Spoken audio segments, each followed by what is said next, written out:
জয় শ্রী হরি শ্রী বিষ্ণু নারায়ণ। আজকের বিষয়টা খুব সুন্দর, গুরুত্বপূর্ণ বিষয়।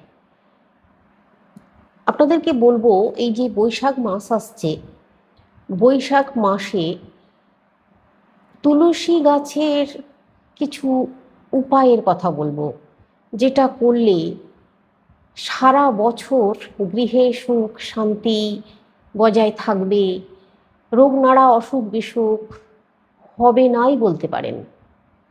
আর আপনাদের গৃহে আর্থিক উন্নতি হবে, সৌভাগ্য আসবে। এই কাজ করলে মাতা তুলসী রানীর অশেষ কৃপা লাভ করবেন, ভগবান শ্রীহরি নারায়ণের কৃপা লাভ করবেন। তো আপনাদেরকে আমি দেখাচ্ছি, এই যে দেখুন, আমি এই চৈত্র মাসে এই তুলসী গাছটা রোপণ করেছি। এই এই চৈত্র মাসেই করেছি, একেবারে ছোট্ট এইটুকু লাগিয়েছিলাম। এটা এই 15 দিনেই বেশ বড় হয়ে গেছে। এবার আর কিছুদিন পরে আরও একটু বড় হয়ে যাবে, মানে পয়লা বৈশাখের দিন আশা করছি এটা বেশ অনেকটাই বড় হয়ে যাবে। তো এই গাছটাতে একটা বিশেষ কাজের কথা বলবো, সেটা কিন্তু আপনারা এই তুলসী গাছের চারা নতুন টব কিনে নিয়ে আসবেন। দেখুন, আমি একটা টব নতুন টবেই লাগিয়েছি। তো আপনারাও একটা নতুন টব কিনে নিয়ে আসবেন। প্লাস্টিকেরও নিতে পারেন আর মাটিরও নিতে পারেন, কোনো অসুবিধা নেই।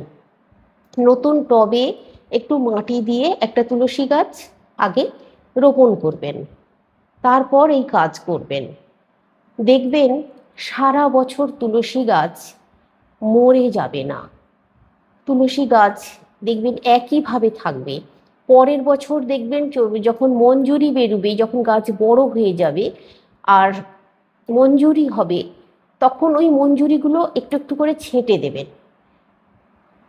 তাহলে গাছটা কোনো দিনও মরবে না, সতেজ থাকবে, আর আপনাদের পুজো করতেও খুব ভালো লাগবে। তো এই বৈশাখ মাসের পয়লা দিনে দেখুন, আমাকে অনেকেই, অনেক মায়েরা, আমার দিদি বোনেরা আমাকে অনুরোধ করেছিলেন যে তুলসী গাছের কিছু উপায় বলুন বৈশাখ মাসে করার জন্য। তো আজকে আমি আপনাদেরকে তুলসী গাছেরই বিশেষ উপায়গুলোর কথা বলি। তবে তার আগে আপনাদের বলি, তুলসী গাছকে খুব সতেজ রাখার জন্য, মাতা তুলসী রানীকে সুস্থভাবে রাখার জন্য প্রতি বছরই আপনারা চৈত্র মাসে তুলসী গাছ একটি রোপণ করবেন, আর নতুন টবে রোপণ করবেন। যখন তুলসী গাছ বড় হয়ে যাবে, তখন অবশ্যই হলুদ পাতাগুলোকে ফেলে দিতে হবে তুলে, আর মঞ্জরিগুলোকে একটু করে ছেঁটে দিতে হবে। এইভাবে রক্ষণাবেক্ষণ করতে হবে। আর প্রতিদিন জল দিতে হবে, গাছে জল অর্পণ করতে হবে। বৈশাখ মাসে পয়লা দিন থেকে নিয়ম করে প্রতিদিন জল অর্পণ করবেন। শুধুমাত্র রবিবার দিন জল অর্পণ করবেন না, দ্বাদশী একাদশীতে জল অর্পণ করবেন না। শুধু এই দুটি দিন আপনারা জল অর্পণ করবেন না, বাকি সারা মাস আপনারা জল অর্পণ করবেন। কিন্তু আপনারা তুলসী গাছের যে বিশেষ উপায়টার কথা বলবো, প্রথমেই বলি, একটা এরকম বাটি নিয়ে নেবেন। এরকম একটা বাটি নেবেন, আর এই বাটিতে আপনারা, আমি দেখাচ্ছি আপনাদেরকে, এই আমি এখানে দেখুন, আমি সমস্ত কাজ করব বলে সমস্ত কিছু রেডি করে রেখেছি। কামিনী আতপ চাল নিয়ে এসে রেখেছি, অল্প 100 গ্রাম মাত্র। এই কামিনী আতপ চাল, এইখানে একটা আমি নতুন কৌটোও কিনেছি, তার জন্য ঠেকাঠেকির মধ্যে নেব না বলে সমস্ত কিছু ব্যবস্থা করেছি। কারণ দেখুন, আমি এই কাজগুলো করে উপকার পাই, ভগবানের কৃপা লাভ করি। আমি চাই প্রত্যেক মানুষ, তারাও ভগবানের কৃপা লাভ করুক, তাদের গৃহেও সুখ শান্তি আসুক। তো সেই জন্যই বলা, এই যে দেখুন, এই যে চাল নিয়েছি, এখান থেকে একটু চাল নিয়ে নেবেন অল্প করে, নিয়ে এই বাটিতে বাটিতে রাখবেন। রেখে আপনারা হলুদ একটু গুঁড়ো হলুদ ওতে ছিটিয়ে দেবেন। গুঁড়ো হলুদ একটু ছিটিয়ে দিয়ে ভালো করে চালটাকে মাখিয়ে নেবেন। মাখিয়ে নিয়ে এই যে চালটাকে হলুদ গুঁড়ো দিয়ে মাখালেন, মাখিয়ে একটু ভালো করে শুকনো করে ওই বাটির মধ্যেই রেখে দিন, বাটির মধ্যেই রেখে দিন। এবার আপনারা পয়লা বৈশাখের দিন থেকে কাজটা করুন।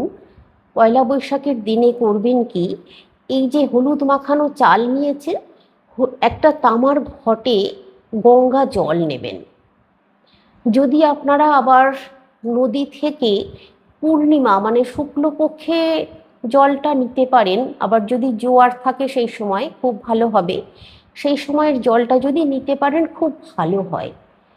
আপনারা আগেই নিয়ে রাখুন শুক্লপক্ষে, শুক্লপক্ষে যদি নিয়ে রাখতে পারেন ভালো, আর না হলে শুক্লপক্ষ দরকার নেই, আপনারা শুধু জোয়ারের জলটাই নেবেন তাহলেও চলবে।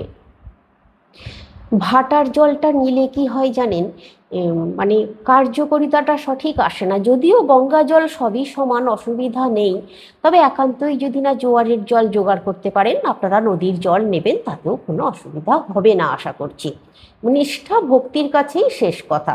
তো এবার আপনারা করবেন কি, এই যে বাটিতে করে চালটা হলুদ মাখিয়ে রেখেছেন, একটা তামার ঘটিতে ওই গঙ্গা জল নিয়ে নেবেন। আর গঙ্গা জল আর এই বাটিটাও সঙ্গে করে নিয়ে যাবেন, তুলসী গাছের কাছে রাখবেন।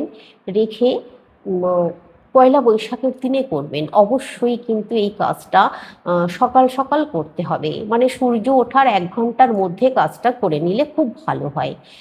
আপনারা নিজেরাই করবেন, কোনো অসুবিধে নেই। স্ত্রী পুরুষ মানে নারী পুরুষ বলে এখানে কেউ আলাদা আলাদা নেই, যে কেউ করতে পারেন গৃহের।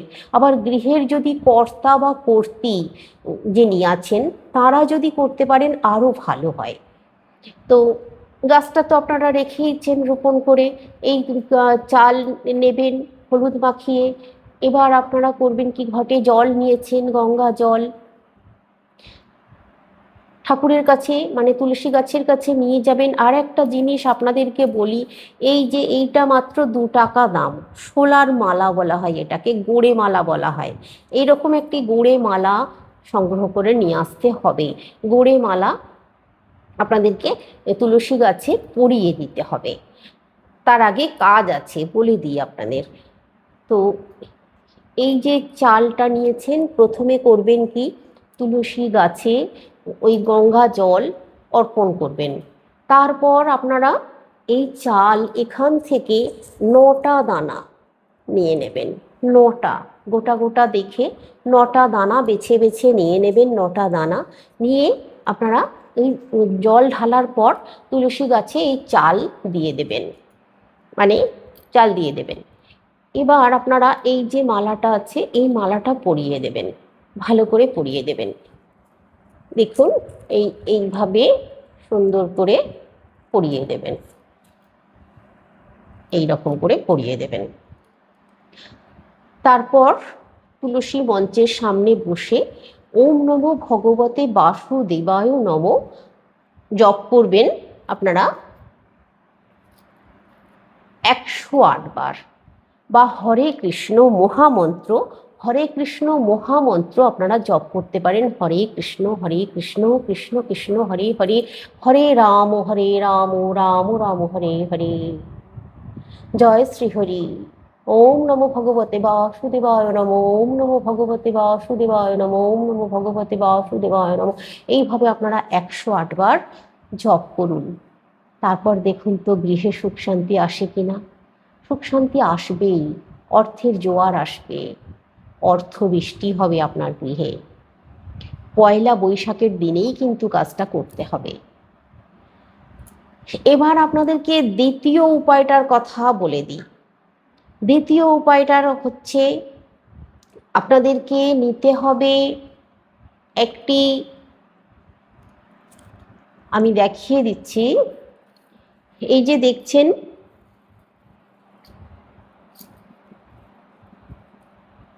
উড়ুনি, এইরকম একটি উড়ুনি নিয়ে নিতে হবে, চুমকি বসানো, চুমকি বসানো একটি উড়ুনি নিয়ে নিতে হবে। এবার আপনারা পয়লা বৈশাখের দিনেই কিন্তু করবেন এই কাজগুলো। আমি পরপর বলে যাচ্ছি আপনাদেরকে, প্রথমে এটা বলে দিলাম, ওইটা করবেন। দ্বিতীয় যে কাজটার কথা বলছি তারা এটা, যাদের পক্ষে যে কাজটা করা সম্ভব তারা করুন। আর প্রথমবারে পয়লা বৈশাখের দিনে যে কাজটা করলেন, আপনারা যদি মনে করেন বৃহস্পতিবার দিন আরেকটি কাজ করবেন, সেটাও করতে পারেন, তাতে কোনো বাধা নেই। এই রকম একটি কাপড় কিনে নিয়ে আসবেন। কিনে নিয়ে এসে আপনারা মাতা তুলসী রানীর সামনে একটু প্রসাদ রাখবেন, একটি মাটির প্রদীপ প্রজ্বলিত করবেন পয়লা বৈশাখের দিনে। মাটির প্রদীপ প্রজ্বলিত করবেন, ধূপ প্রজ্বলিত করবেন। আর এই উড়ুনিটা মাতা তুলসী রানীকে জল অর্পণ করবেন, যা যা করার করবেন, ফুল নিবেদন করবেন, সমস্ত কিছু করার পর, পুজো করার পর, সব শেষে আপনারা ঠাকুরের সামনে বসে যেভাবে আপনারা পুজো করেন, জপ তপ করেন, সব কিছু করে নেবেন। তারপর আপনারা এই উড়ুনিটাকে মাতা তুলসী রানীকে এইরকম সুন্দর করে, দেখুন এইরকম সুন্দর করে জড়িয়ে দেবেন, সুন্দর করে এরকম করে জড়িয়ে দেবেন, এরকম করে। এটাও কিন্তু খুব ভালো, আপনারা করবেন, করতে পারেন। আর যদি মনে হয় এটা খুলে যাবে, আপনারা এইভাবে একটু আলতো করে রেখে দিন, কোনো অসুবিধে নেই। আমার এখানে পাখা চলছে বলে উড়ে যাচ্ছে, তো এইভাবে আপনারা করে নেবেন এই কাজটা। তো এটা করলেন, এটা তো হলো। এবার আপনাদেরকে বলি, যেটা বলছি, ওটা জড়িয়ে রেখে দেবেন, কিন্তু গাছটার ঠিক গোড়ায় বাঁধবেন, আলতো করে গোড়ায়, মানে আলতো করে দিয়ে দেবেন। এভাবে আপনারা রেখে দেবেন। বৃহস্পতিবার দিন আপনারা যখন জল অর্পণ করুন বা যা কিছু করুন, করতে পারেন, তাতেও কোনো অসুবিধা নেই। ওইভাবে থাকুক, সারা বৈশাখ মাস আপনারা রেখে দিতে পারেন ওই কাপড়টা পরিয়ে। অথবা যদি মনে হয় যে গাছের কোনো অসুবিধা হচ্ছে, তাহলে শুধুমাত্র পয়লা বৈশাখের দিনই ওটা সম্পূর্ণভাবে থাকুক, তারপরের দিন আপনারা খুলে নিতে পারেন, তাতে কোনো অসুবিধা নেই। তো এটা করবেন। এবার করবেন কি, গাছের গোড়া থেকে একটু মাটি নিয়ে সকলের কপালে লাগিয়ে দেবেন। এটা কিন্তু খুব মোক্ষম, মানে উপায়ের কথা বলছি। পয়লা বৈশাখের দিন তুলসী গাছের খুব সুন্দর করে যত্ন করে এই কাজগুলো যদি করতে পারেন, আপনাদের মানে ভীষণভাবে সংসারে উন্নতি আসবে।